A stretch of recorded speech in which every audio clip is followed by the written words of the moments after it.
Module 1, Lesson 19, Construct and Apply a Sequence of Rigid Motions. If we look at our diagram here, we see that our notation tells us that we have a translation, a reflection, and a rotation to get triangle PQR to map to triangle XYZ. Now, when we notate composite transformations, the innermost transformation is performed first, and you work outward, and so the outermost is last. This is just like order of operations in math problems. You start on the inside and work your way out. Now, since each transformation is a rigid motion, we know that rigid motions are angle preserving and distance preserving. We can say that our triangles are congruent from the first one here to the last one here. And you can see that we took triangle 1 here, our pre-image, and we rotate it. Rotation is the first one. We rotate it around point D 120 degrees. So point P here comes over to here. This would be P prime. And then our second transformation is a reflection, and we reflect across line EF. That's what our notation tells us. So we reflect perpendicular bisector here, and this is P double prime. And then our third transformation, last one on the outside here, is a translation by vector V. So we move from here to here, the same distance in the same direction. And we end up with our final image. So a composition of rigid motions, a composition of transformations. Now, talking about rigid motions and congruence, rigid motions, so our reflections, rotations, and translations, remember they preserve lengths of segments and measures of angles. So therefore, segments or angles are congruent if they have the same length or the same measure. Therefore, we can say that there is a rigid motion that maps one to the other, because we know rigid motions preserve length and angle measure, preserve distance and angle measure.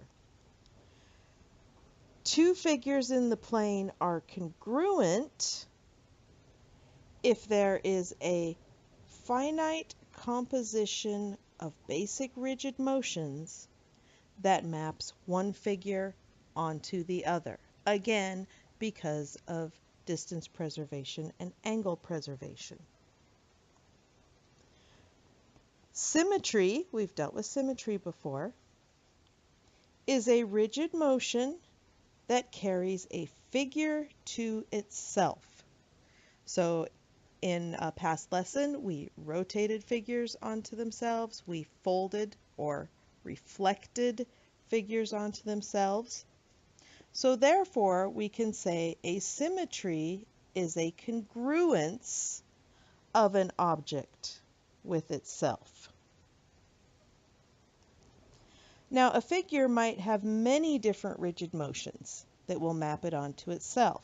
For example, here there are 6 different rigid motions that map one equilateral triangle, this is a regular figure, to another congruent equilateral triangle. This is because the symmetry in the objects is being compared. So if we look at our possible rotations, we know we have 3 sides, so 360 divided by 3 is 120. Each of our rotations is going to be 120 degrees. So a rotation of 120 degrees about our center point here would map this top point onto the bottom right. 240 degrees would map our top point onto the bottom left. And our identity symmetry, which is a 360-degree rotation, maps the top point back onto itself. So there's 3 rotations. We also have 3 reflections. We could split the triangle through the top vertex and the midpoint of the opposite side, or through this vertex and the midpoint of the opposite side, or through this vertex and the midpoint of the opposite side. So 3 reflections and 3 rotations. And those are 6 ways that we could map one equilateral triangle onto another congruent equilateral triangle. Now we need to discuss some terms here. Congruence and correspondence. A correspondence between figures is simply a relation of the parts of one figure to the parts of the other. There are no requirements concerning same measure or rigid motions. Correspondence does not require congruence. So we can say if we have one triangle and we can match it up with parts of another triangle, we can match their vertices, vertex to vertex, and then the sides and angles have corresponding parts from the first figure to the second figure. But this does not mean that there is a rigid motion that produces it. Correspondence does not imply congruence. The sides of your figure might be paired with sides of different lengths. Now, correspondence is going to be important in the future when we talk about triangle similarity. Similarity is different from congruence. Now, congruence does require correspondence. And something to remember here, this deserves a couple of stars. Order matters when we are naming corresponding parts of congruent figures.